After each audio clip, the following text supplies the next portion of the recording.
pour que ça marche, il faut changer de politique. Hein. Il ne faut pas continuer de franchir cette ligne jaune-là. Si je prends le cas de Petroplus, par exemple, il y a une question d'indépendance énergétique. C'est pour toute la France. C'est pour le département, parce que nous sommes un département pétrochimique. Moi, je pense que si Petroplus fermait, Total va fermer 2 usines. J'ai des craintes pour Exxon. C'est inquiétant pour la France. Donc, il faut avoir une ligne politique énergétique. Il y a là 3 repreneurs. Il y a un Iranien qui pose problème, parce qu'il y a l'embargo, je peux comprendre. Lui, ça ne marchera pas, lui. Quoique les embargos, ça a toujours pénalisé les populations et pas ceux qui sont au pouvoir. Et sachez que je ne soutiens pas, et pas du tout, le pouvoir iranien.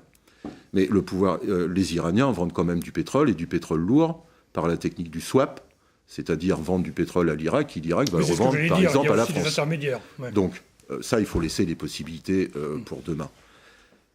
Moi, je crois que sur ce dossier, où il est possible d'avancer, parce que ce n'est pas en milliards d'euros, c'est en dizaines de millions d'euros pour, je dirais, pour le redémarrage. Il y a 3 dossiers sérieux. J'ai envie de lancer un appel à Laurent Fabius, qui n'est pas indifférent au problème de cette raffinerie, pour le rencontrer le ministre du redressement productif et le Premier ministre, avec les salariés, pour essayer de trouver une solution, parce qu'il faut que le gouvernement s'engage sur cette question. Parce que je ne sais pas si vous avez vu, avant les élections, François Hollande est venu, il a dit « je reviendrai autant que nécessaire ». Nicolas Sarkozy est venu, où il a dit qu'il allait régler les problèmes des salariés. Rien ne se règle. Mais les élections sont passées, on ne voit plus personne. Il faut revenir.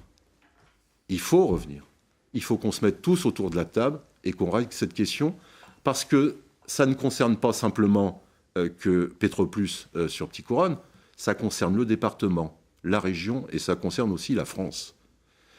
Et c'est une question d'indépendance, et c'est pour ça que je lance cet appel. Il faut se voir très rapidement, parce qu'il est possible de régler le problème. Il ne faudra pas dire on a tout essayé, parce que ce n'est pas vrai. Justement, il faut tout essayer, c'est possible. Lorsque les salariés vont voir le Premier ministre ou le ministre du redressement productif et qui lui dit « ça, c'est pas mon domaine, il faut voir ça avec le Quai d'Orsay », c'est pour ça que je dis il faut se voir tous ensemble, avoir le langage de la vérité, de dire aux salariés ce qu'il faut dire et de regarder. Il y a le FSI maintenant. Il est possible de dégager de l'argent du FSI pour relancer l'entreprise. Et si tout ça ne suffit pas, il y a encore une possibilité, c'est la nationalisation. Alors, c'est ce que j'allais vous poser comme question. C'est la nationalisation. Ça peut se faire aussi. Il est possible de nationaliser, l'usine redémarre, même si c'est une nationalisation partielle. Il faut redémarrer cette usine. Et alors, pour cette question de l'énergie et de l'indépendance de l'énergie, c'est pareil sur la question de l'industrie. Il faut avoir une ligne politique industrielle nationale que nous n'avons pas. Nous voyons un ministre Arnaud de Montebourg, qui va dans tous les sens, qui est un peu représentant de commerce, qui est pompier permanent, qui essaye de régler des problèmes et qui ne règle malheureusement rien. Il faut une ligne politique industrielle. Bon. Vous savez que dans notre département, en 10 ans, nous avons perdu 21 000 emplois industriels. Il y a des possibilités.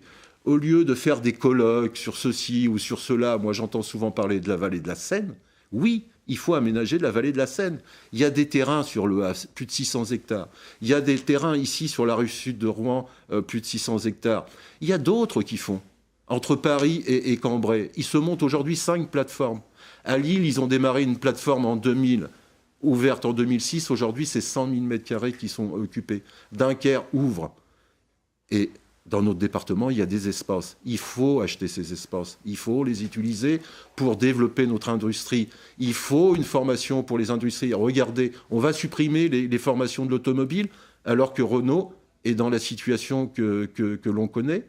On va supprimer des emplois à Cléon. On va supprimer des emplois à Sandouville. Il faut de l'argent du FSI ce FSI d'ailleurs n'est pas assez suffisant pour les formations. Si demain on parle du véhicule électrique, il faut former les ouvriers de Renault d'aujourd'hui aux véhicules Renault de demain.